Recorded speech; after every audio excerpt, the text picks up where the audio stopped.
안녕하세요, hello, हाय, welcome, नमस्ते। मैं हूं सुचित्रा और स्वागत है आपका हमारे यूट्यूब चैनल सुचित्राज एक्सप्लेनेशन में।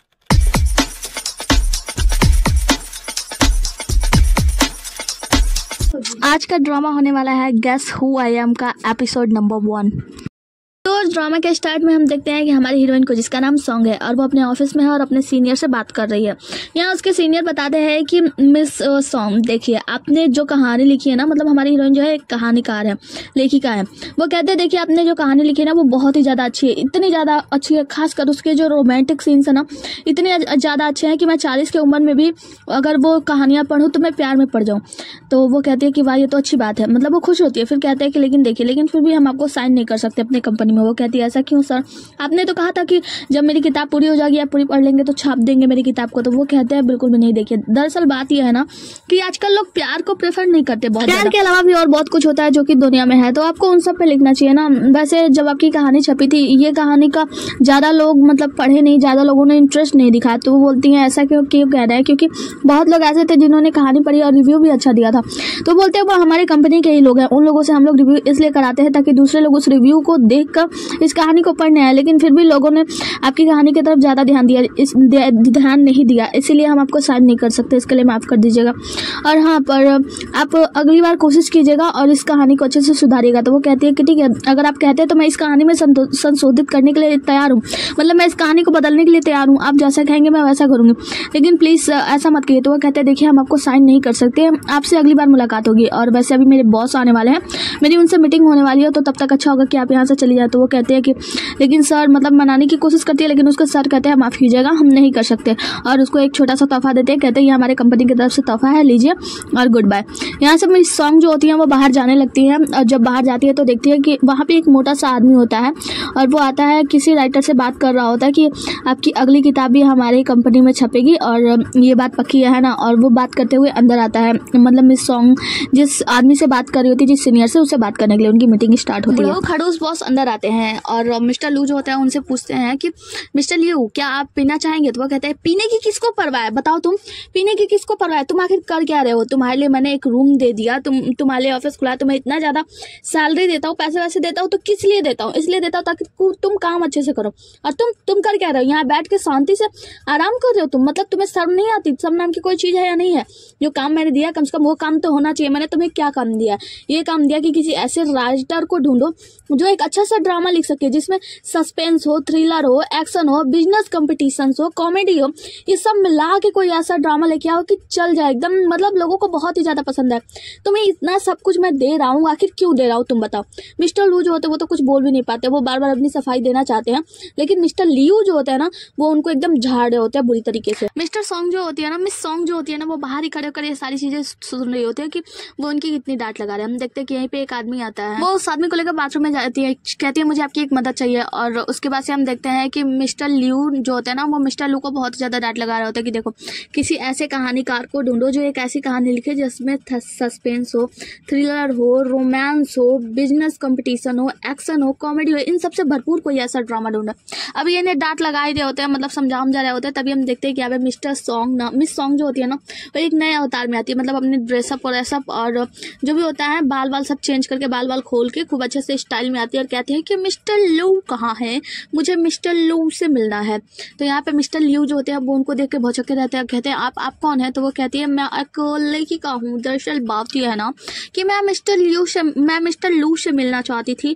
दरअसल उनसे एक कहानी की बात हुई थी जिस कहानी में सस्पेंस है, थ्रिलर है, एक्शन है, बिजनेस कंपटीशन है, रोमांस है और कॉमेडी से भरपूर है। मैं ऐसा एक ड्रामा लेकर आई हूँ। दरअसल बहुत सारे पब्लिकेशन वाले हैं जो मुझे ढूंढ रहे हैं, मतलब उन्होंने कागज साइन किया है, उन्होंने मुझसे कहा है कि मैं उनके पब्लिकेशन में अपनी एक कहानी को पब्लिश करूं, लेकिन मैं नहीं चाहती। दरअसल मैं एक अच्छा पब्लिकेशन चाहती हूं। तो ये पूछते हैं कि अच्छा बताइए मिस्टर लू कहाँ है। तो मिस्टर लियू जो होते हैं वो तो इनके मुझ से तो पानी निकलने लगता है कि अरे मैं जैसा बोल रहा था बिल्कुल वैसा ही कहानीकार है ये। तो वो उनसे कहते हैं मिस्टर लू से, ये रहे मिस्टर लू, आप इनसे मिलिए। तो वो उनसे मिलती हैं, उसके बाद हाथ मिलाती है, बैठ जाती है।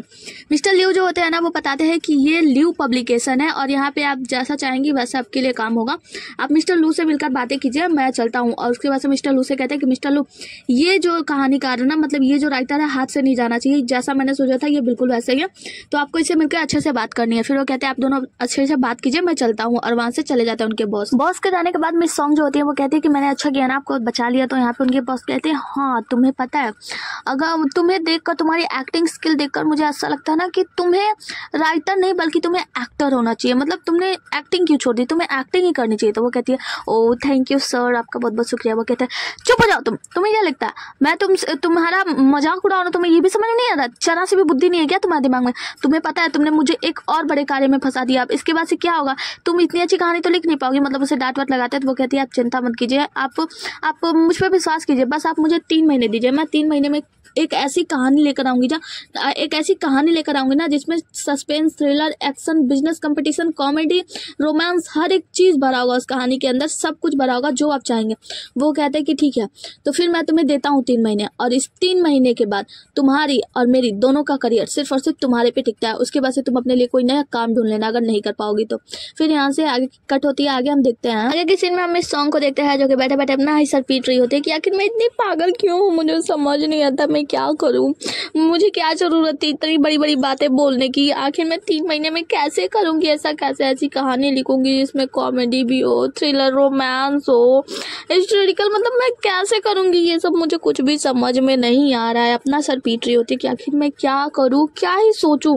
और रोमांटिक स्टोरी के अलावा तो मुझसे कोई स्टोरी बनती भी नहीं है, और मुझे मतलब ऐसी स्टोरी बनानी है जिसमें थ्रिलर, मतलब मैं क्या करूं, थ्रिलर ड्रामा के लिए मैं ऐसे कैसे लिखूं कि मुझे वो सब मिले जो कि बॉस ने कहा था। मुझे तो कुछ भी समझ में नहीं आ रहा था, मतलब बैठ के बहुत ज़्यादा सोच रही होती है। फिर अचानक से जो बॉस का दिया हुआ गिफ्ट होता है, मतलब मिस्टर लू ने जो उन्हें गिफ्ट दिया था वो गिफ्ट निकालती है, उसमें एक ग्लास होता है कांच का। वो कांच का ग्लास देखते देखते उन्हें कुछ याद आता है और वो अपने कंप्यूटर पर लिखना स्टार्ट करती हैं। वो लिखती है जियांगली सिटी में ऑस्कर नाम के बार में बहुत सारे कस्टमर जो खाना खा रहे हैं और शराब एंजॉय कर रहे हैं।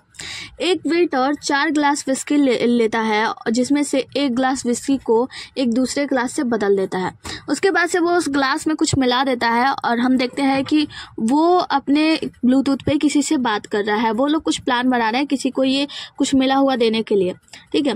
और वो बात करते हुए लेकर, मतलब वेटर जो होता है वो अपना 4 ग्लास लेकर आगे जा रहा होता है। हम देखते हैं कि यहाँ पे 2 लोग होते हैं, मतलब एक हीरोइन होती है और हीरोइन की टीम होती है, और दूसरी तरफ हमारा हीरो होता है और हमारे हीरो का भी एक टीम होता है। ये लोग भी कुछ कांड करने के लिए आए होते हैं, हीरो लोग, और हीरोइन भी कुछ कांड करने के लिए आई होती है। हम देखते हैं कि जब वेटर शराब का बोतल लेकर जा रहा, मतलब शराब का ग्लास लेकर जा रहा होता है, तो एक लड़की से टकरा जाता है और उसकी शराब का ग्लास जो है वो गिरने वाला होता है। गिरने से बचाने के लिए हीरोइन आ जाती है और उस वेटर के ग्लास को रोक लेती है। फिर उस ग्लास से एक जो ग्लास होता है उसे उठाकर लेकर चली जाती है। शायद ये वही ग्लास होता है जिसमें कुछ मिला हुआ है। लड़की वहां से ग्लास लेकर जा रही होती है, तो जैसे ही हीरो के सामने, मतलब उसके करीब पहुंचती है, तो वहां पे इसका सिग्नल जो होता है कटने लगता है। ब्लूटूथ पे जो भी बात कर रही होती है उस पर कटने लगता है। तो ये अपने साथी से पूछती है कि गु जिजुन, तुम पता करो कि ऐसा क्या हो रहा है कि हमारा जो सिग्नल है वो कट रहा है। वो कहता है कि चलो भी आगे बढ़ो। तो वो कहती है जी जुगुन, मैंने कहा ना पता करो कि क्या हो रहा है। तो वो अपना गेमिंग रख के, मतलब गेम खेल रहा होता है, गेम रख के फिर पता लगाता है। फिर बताता है कि ऐसा लगता है कि जिस जगह पे तुम खड़ी हो तुम्हारे आसपास ही कोई और है जो कि ब्लूटूथ पे जुड़ा हुआ है, मतलब बहुत सारे लोग हैं ब्लूटूथ से जुड़े हुए हैं जिसकी वजह से तुम्हारा सिग्नल कट हो रहा है। तो वो कहती है कि अच्छा, और फिर आगे बढ़ती है। फिर कहती है कि ऐसा लगता है कि सिर्फ हम ही लोग नहीं है, कुछ और लोग हैं जो लोगों को सबक सिखाना चाहते हैं, वो लोग भी लाइन में लगे हैं। उसके बाद से वो आगे जाती है और एक लड़की से पूछती है कि हमारा टारगेट कहाँ है। वो लड़की बताती है कि टेबल नंबर 8 पे है। वो टेबल नंबर 8 पे देखती है एक मोटा सा आदमी बैठा होता है, तो उसके पास जाने की कोशिश करती है। वो दूर से ऐसे हेलो कहती है, हेलो मिस्टर चैंग। तो उनका जो बॉडीगार्ड होता है वो उसे रोकने की कोशिश करता है।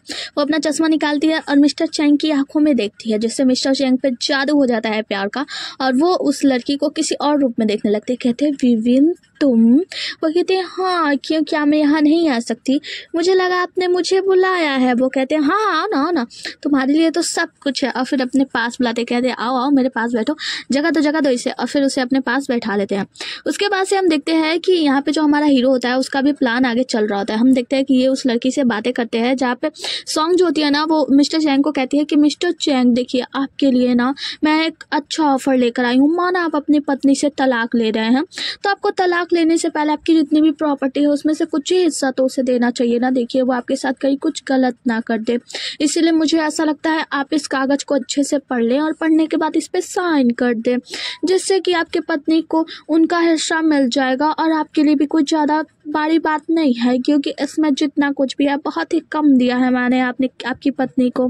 मिस्टर चेंग उसकी बातें सुन रहे होते हैं, उसकी आंखों में देख रहे होते, पूरी तरीके से खो गए होते, प्यार में डूब गए होते। वो कहते हैं कि तुम जो भी कहती हो ना विविन, वो बिल्कुल सही कहती हो, तुम लाओ मैं साइन कर देता हूँ। और वो आराम से साइन कर देते हैं। दूसरी तरफ सॉन्ग का साथी गु जिजुन जो होता है ना, वो कहता है कि अब तुम तैयार हो जाओ, वहाँ से तुम्हें निकलना है, क्योंकि उनकी मैडम को सब कुछ ट्रांसफ़र करना है। वो कहती है ठीक है। और आगे हम देखते हैं कि जो उनका जो हीरो, हमारा फिल्म का हीरो है ना, वो भी अपना काम स्टार्ट करता है। और वो उसकी जो शराब की बोतल, मतलब शराब का गिलास जहाँ पहुँचाना रहता है ना, उसका शराब का गिलास उस जगह पे अपनी जगह पे पहुँच गया होता है। यहाँ पे मिस सॉन्ग जो होती है ना, उन्हें बाय करती है मिस्टर चैंग को, कहती है कि ठीक है अब मैं चलती हूँ, अभी मैं आपसे आकर मिलूंगी। उसके बाद से हम हीरो को देखते हैं। हमारा हीरो अपना काम स्टार्ट करता है। जब ग्लास वहाँ पे पहुँच गया होता है तो इसके पास एक बटन होता है, रिमोट होता है, उस रिमोट को दबाता है। जैसे ही हमारा हीरो रिमोट को दबाता है ना, दूसरी तरफ ग्लास फूट जाता है। और ये ग्लास किसी और का नहीं, मतलब जो इनके दुश्मन होते हैं उनका नहीं फूटता, बल्कि जो हमारे हीरोइन के दुश्मन होते हैं, मतलब मिस्टर चैंग, उनका ग्लास फूट जाता है। और मिस्टर चैंग जैसे हीरोइन की तरफ देखते हैं ना, वो उनकी आंखों से प्यार का पर्दा हट जाता है, जहाँ पे हम देखते हैं कि हीरोइन के असली रूप में वो देख लेते हैं और कहते हैं कि वो नहीं है जो मैं समझ रहा था, ये संदिग्ध है, इसे पकड़ो। और मिस्टर चैंग के जितने भी नौकर चाकर, जितने भी आदमी वहाँ पे होते हैं ना, सभी लोग इसे पकड़ने में लग जाते हैं। यहाँ पे अब ये हीरोइन जो होती है, सॉन्ग पूरी तरीके से फंस गई होती है। अब वो अपने साथी से पूछती होती है, बताओ मुझे यहाँ से बाहर कैसे निकलना है, मैं क्या करूँ।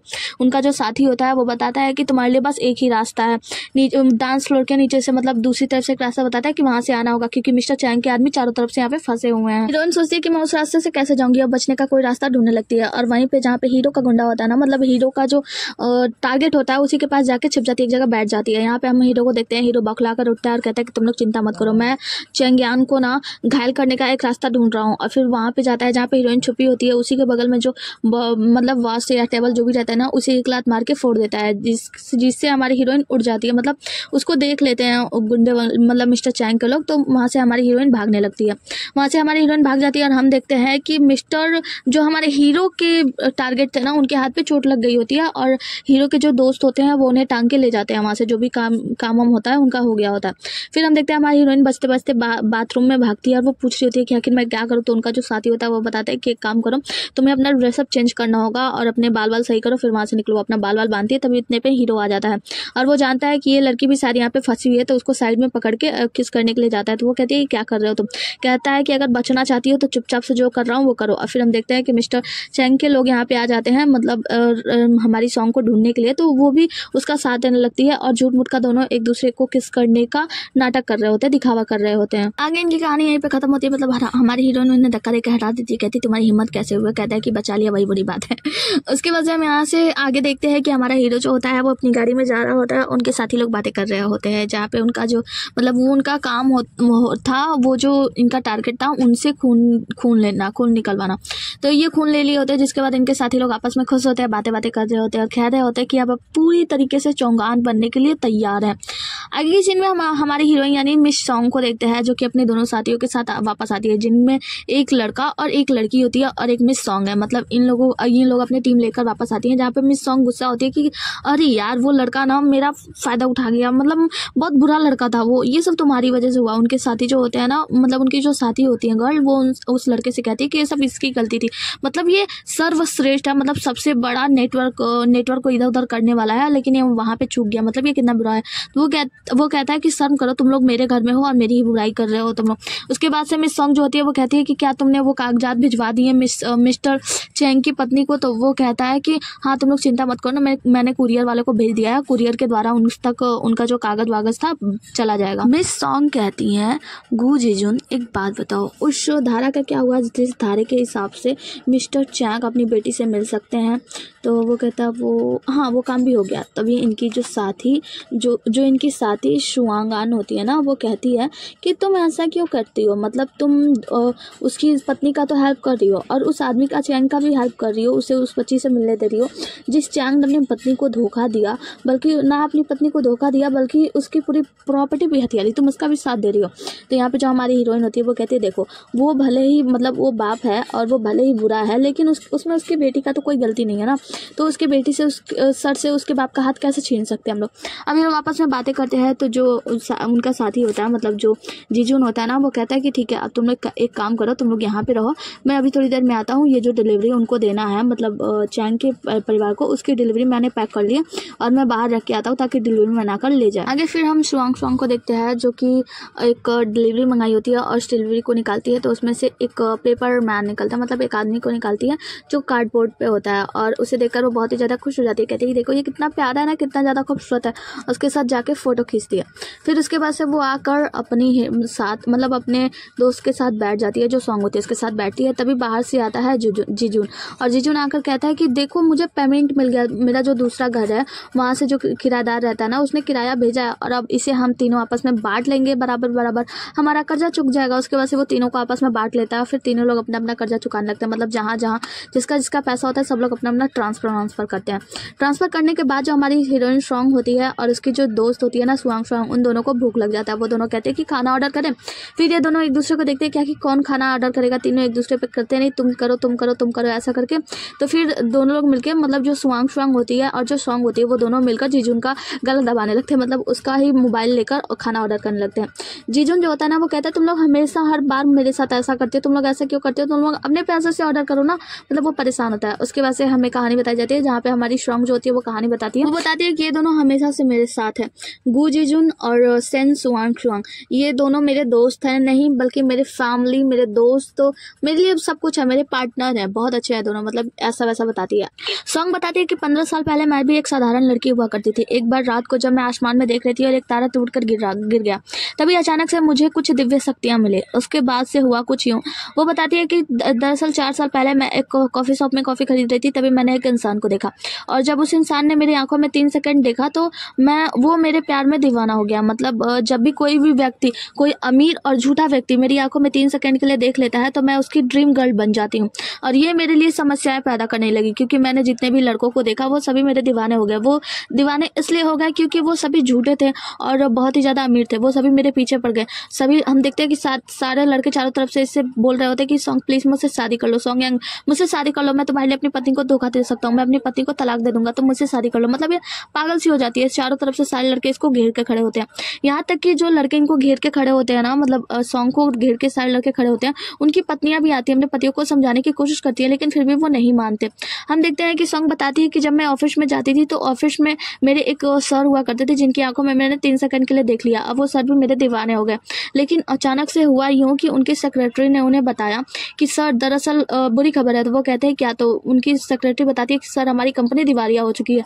और ये सब सुनने के बाद जैसे सर उसकी तरफ देखते हैं तो उनकी आंखों से जादू हट जाता है। मतलब एक तरीके से वो लड़का इनके प्यार में दीवाना हो जाएगा जो बहुत ही ज्यादा अमीर हो और झूठा व्यक्ति हो। इसके बाद से हम देखते हैं कि बहुत सारे लड़के इसके पीछे पड़े हुए होते हैं, जहाँ पे वो क्या करती है, चश्मा पहन लेती है, और चश्मा पहनने के बाद गॉगल लगाने के बाद इसकी आंखों की दृष्टि से उनकी आंखें नहीं मिलती हैं और ये जादू यहीं पे खत्म हो जाता है और सारे लड़के इन्हें छोड़कर पीछे अपने प्रेमिकाओं को मनाने लगते हैं। आगे की कहानी में हमें न्यूज चैनल पे पता चलता है कि चैंगटिंग कंपनी के सीईओ की पोस्ट पूरी तरीके से खाली है काफी समय से, और सीईओ की पोजीशन के लिए बड़े बड़े व्यापारिक लोगों को आकर्षित कर रहा है। उसका कारण ये है कि सभी लोग ये सोच रहे हैं कि आखिर इसके पोस्ट पर कौन आएगा, मतलब सीईओ की पोस्ट पर कौन आएगा। अधिकांश लोग ऐसा सोचते हैं कि जी होंगलिंग के बेटे जी चेंगआन अपने पिता के दम पर सीईओ बन जाएगा और चैंगटिंग कंपनी पूरी तरीके से जी होंगलिन और उनके बेटे जी चेंगान के ऊपर आ जाएगा। मतलब कि पूरी कंपनी का नियंत्रण बाप बेटे के हाथों में आ जाएगा। और हम देखते हैं कि यहीं पे हमारे मूवी का हीरो जो होता है ना, वो यहीं पे एक बटन लिया होता है अपने हाथ में और कुछ सोच रहा होता है इधर उधर करके। आगे हम ऑफिस का सीन दिखाया जाता है जहाँ पे हम देख रहे हैं कि अंकल जी इंतजार कर रहे होते हैं, मतलब इनका नाम मिस्टर चैंग होता है। इनसे आकर मिलते हैं मिस्टर चोंगान और मिस्टर चोंगान कहते हैं अंकल आपने मुझे इतना सुबह क्यों बुलाया यहाँ पे, और आप जानते हैं ना मेरा हाथ घायल हुआ और अभी भी मैं घायल हूँ, ठीक नहीं हुआ हूँ। अंकल कहते हैं कि अंदर मीटिंग होने वाली, बोर्ड मीटिंग, और तुम्हें ये सब दिख रहा है। अभी ये लोग बात कर रहे होते हैं तभी इनके पिता आते हैं। इनके पिता का नाम होता है हैंगलिंग। हैंगलिंग आते ही अपने बेटे को डांट लगाते हैं कि ये सब क्या है। तो यहाँ पे उनके अंकल जो है बीच बचाव करते हैं, कहते हैं कि भाई ऐसा बात नहीं है, दरअसल आपका बेटा जो चोंगान है ना वो बहुत ही ज़्यादा मेहनत कर रहा है। वो कहते हैं मेहनत मैं जानता हूँ, और पता है गलत चीज़ जगह पे मेहनत करना ना वो मेहनत नहीं होता, वो बेकार सा गधा मजदूरी होता है। उसके बाद से अपने बेटे को यानी चोंगान को डांट लगाते हैं, कहते हैं देखो चोंगान, माना कि तुम मेरे इकलौते बेटे हो, सिर्फ इसलिए मैं अपनी पूरी कंपनी तुम्हारे नाम पे नहीं कर सकता, मैं इस कंपनी का सीईओ पूरी तरीके से तुम्हें नहीं बना सकता। अच्छा मैंने तुम्हें जो काम दिया उसका तुमने क्या किया, उसे भी डुबा दिया है ना। उसके बाद से उनका जो बेटा होता है वो माफ़ी मांगता है, कहता है पिताजी माना मुझसे गलती हो गई, प्लीज़ माफ़ कर दीजिए ना। उसके बाद से उसके पिताजी जो होते हैं वो हैंगलिन वो ऑफिस में मीटिंग के लिए चले जाते हैं। यहाँ पे जैसे ही सभी लोग ऑफिस रूम में पहुंचते हैं कि हम देखते हैं कि हमें यहाँ पे हमारा मेन लीड जो होता है ना वो बैठा होता है CEO की चेयर पे। यहाँ पे चेंगान जो होता है वो देखता है और कहता है कि जी चेंगान कि तुम वहाँ पे कुर्सी पे कैसे बैठ सकते हो, किसने कहा कि तुम वहाँ बैठने वाले हो, वो CEO की पोस्ट है, तुम्हारी हिम्मत कैसे वहाँ बैठने की। तो वह कहता है अरे रुको रुको रुको जरा मुझे अपना परिचय तो देने दो। वो कहता है कि हेलो नमस्कार मैं हूँ जी चेंगचुआन। तो यहाँ पे जो जी हंगलिंग होते हैं ना वो पूरी तरीके से चौंक जाते हैं। वो कह रहे क्या कर रहे हो, क्या तुम हो। और फिर वो याद करते हैं बचपन में एक छोटा सा बच्चा जो उनका हाथ पकड़ा होता है और उसे छोड़कर चले आए होते हैं। यहाँ पे वो जी चेंगचुआन जो होता है वो कहता है कि हाँ मैं ही हूँ जी चेंगचुआन। तो वो कहते हैं कि ठीक है, मतलब जो हंगलिंग होते हैं वो कहते हैं कि ठीक है आओ हम अकेले में मिलकर बातें करते हैं। और ये लोग अकेले बातें करने जाते हैं। ये लोग अकेले बातें करते हैं और बाहर हम देखते हैं कि ऑफिस के जितने भी लोग हैं ना सभी लोग आपस में फुसर फुसर कर रहे होते हैं। अंदर में हंगलिंग जो होता है वो बोलता है कि देखो मैं कैसे मांग लूँ कि तुम जी चेंगचुआन हो, और वैसे भी तुम्हारी माँ और तुम, मुझे तो लगा कि तुम हो ही नहीं सकते। तो वो कहता है कि हाँ मैं जानता हूँ कि आप यही सोच रहे हो है ना, आप तो यही चाहते थे कि मैं जिंदा ना रहूँ, लेकिन हाँ 15 साल पहले लगाई गई उस आग में मैं बच गया था, उस हादसे से मैं उभर गया। तो वो कहते हैं कि मैं कैसे मांग लूँ, हंगलिंग कहते हैं मैं कैसे मांग लूँ कि तुम ही चेंगचुआन हो। तो वो कहते हैं कि अगर आपको विश्वास नहीं होता है तो आप एक काम करो DNA टेस्ट करा लो। तो यहाँ पे हंगलिंग जो होते हैं वो अपने भाई जो से कहते हैं कि ठीक है एक काम करो इनके DNA रिपोर्ट की तैयारी करो, DNA रिपोर्ट लाने की। इनका भाई बोलता है कि ठीक है जैसे आप किया गया। और फिर यहाँ पे हम देखते हैं कि इनका DNA के लिए इनके खून को निकाला जा रहा होता है। फिर इनके खून को निकालती है और फिर उनका आज्ञा लेकर वहां से चली जाती है। उसके बाद से कुछ समय बाद इनका रिपोर्ट आ जाता है जिसमें पता चलता है कि ये बिल्कुल पॉजिटिव है, मतलब खून का मतलब DNA रिपोर्ट पॉजिटिव आई है, मतलब ये हंगलिंग के ही बेटे हैं।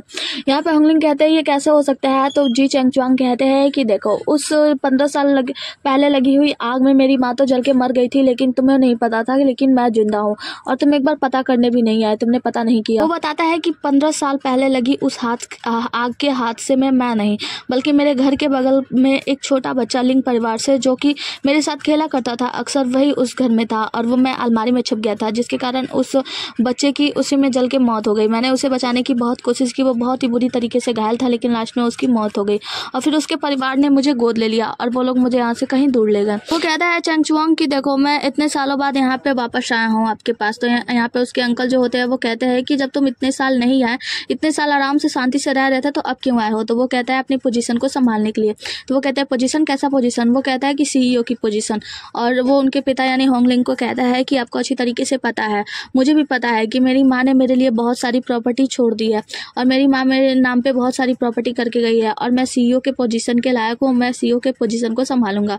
तो यहाँ पे वो बताता है कि उससे पहले आपको मेरी माँ ने तलाक क्यों दिया, क्योंकि आपका किसी और स्त्री के साथ मतलब किसी और महिला के साथ संबंध था। ये सब देखने के बाद मेरी माँ आपकी और मेरी हम सबकी खुशियों के कारण आपको तलाक देने के लिए तैयार हुई।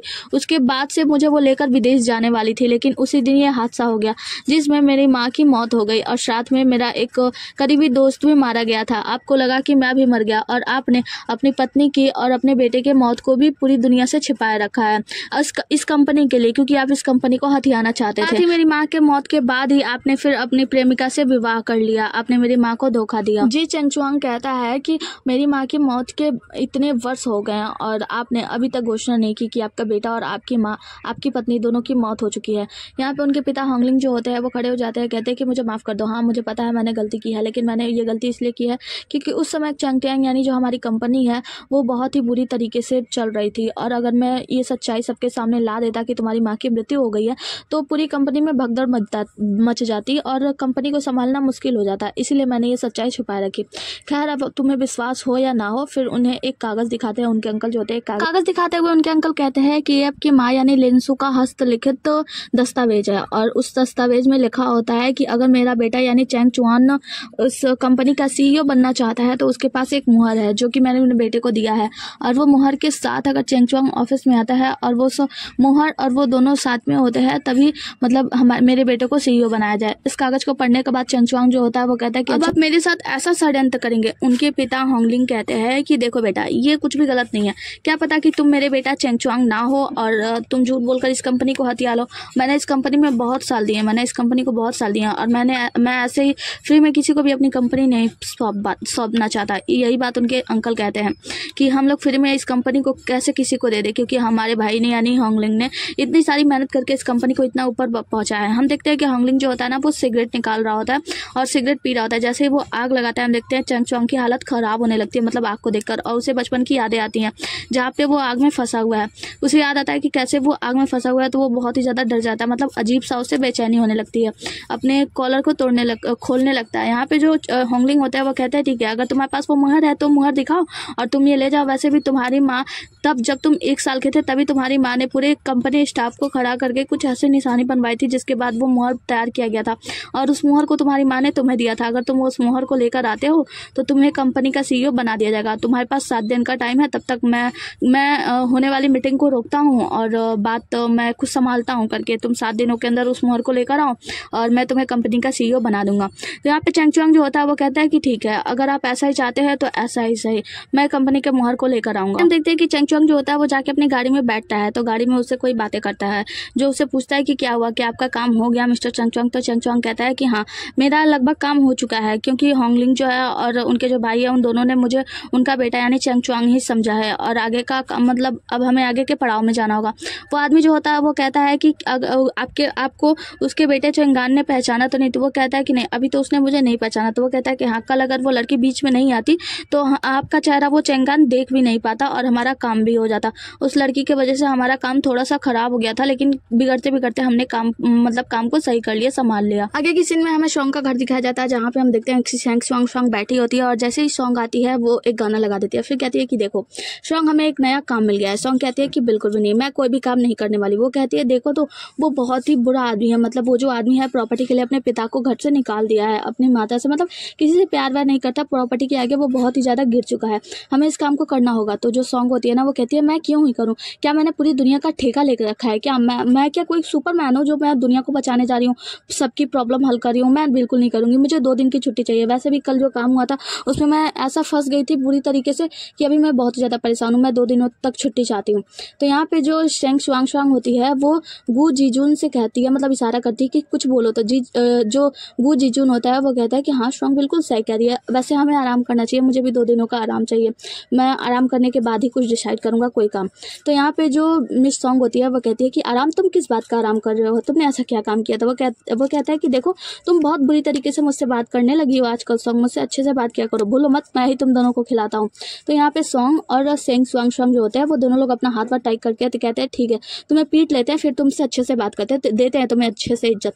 तो जो गु जीजून होता है ना वो कहता है कि अच्छा ठीक है, ये सब बातें छोड़ो, तुम जो काम बता रही थी ना वो काम बताओ। तो वो कहती है सुनो, शेंग शुआंग बोलती है कि सुनो, एक आदमी है जिसके पास एक मुहर या लॉकेट है, हमें उस लॉकेट के बारे में पता लगाना है, ये मिस्टर चेंग ने वो काम दिया और चेंग कौन है इससे फर्क नहीं पड़ता। यहाँ पे सॉन्ग कहते हैं कि बिल्कुल भी नहीं, मैं अभी कोई भी काम नहीं करने वाली हूँ। तो शेंग शुआंग कहती है कि सुनो, तो अगर हम उनका काम करते हैं तो हमें $50,000 मिलेगा। तो इसके बाद से सॉन्ग जो होती है वो और गु जीजून जो होता है वो दोनों लोग खुश हो जाते हैं, कहते हैं क्या 50,000, तुम काम बताओ क्या काम करना, हम काम कर देंगे, मतलब पैसा देख के कहती है कि अरे यार हमें लोगों की मदद करनी चाहिए, अगर हम लोगों की मदद नहीं करेंगे तो ये दुनिया बहुत ही ज़्यादा पीछे जा रही है, हमें इस दुनिया को बचाना होगा, हम कोरिया के नंबर 1 सुपर हीरो हैं। मतलब बहुत ही ज़्यादा कूदने लगते हैं दोनों कि हाँ ठीक है, काम बताओ काम क्या करना है। शेंग शुआंग जो होती है वो बताना स्टार्ट करती है। वो कहती है कि देखो जी चेंग शुआंग नाम का एक इंसान है जिसके पास एक मुहर है या एक लॉकेट है, अब हमें पता लगाना है कि वो लॉकेट या मुहर जो भी है वो दिखता कैसा है। हम इतना पता लगा लेते हैं तो हमें $50,000 दिया जाएगा। ये लोग कहते हैं कि ठीक है, अब उसका मतलब दस्तावेज जो होता है, कागज वागज की, उसका फोटो वगैरह जो भी है दिखाओ। तो जैसे ही वो निकालती है पेपर और पेपर निकाल कर उसे देती है तो सॉन्ग देती है, कहती है ये तो वही आदमी है जो कल मुझसे बार में मिला था, इसने मेरे साथ बदतमीजी की थी। आखिर 2 दुश्मन ना मिल ही जाते हैं, ये दुश्मन फिर मेरे सामने है, हमारे साथ जरूर कुछ, इसके साथ तो जरूर कुछ बुरा होने वाला है, मैं ये काम जरूर करूंगी। इसी के साथ हमारा आज का एपिसोड खत्म होता है, मिलता है अगले एपिसोड में, तब तक के लिए बने रहिए हमारे साथ। वैसे मुझे ये स्टोरी एक्सप्लेन करने में बहुत ही ज़्यादा दिक्कत हुई है, चलो इतनी दिक्कत के बाद मैंने स्टोरी आखिर में एक्सप्लेन कर दी थी। तो वीडियो को लाइक कर दो और चैनल को सब्सक्राइब कर दो, और बाकी मिलते हैं अगला एपिसोड में, तब तक के लिए टाटा बाय बाय।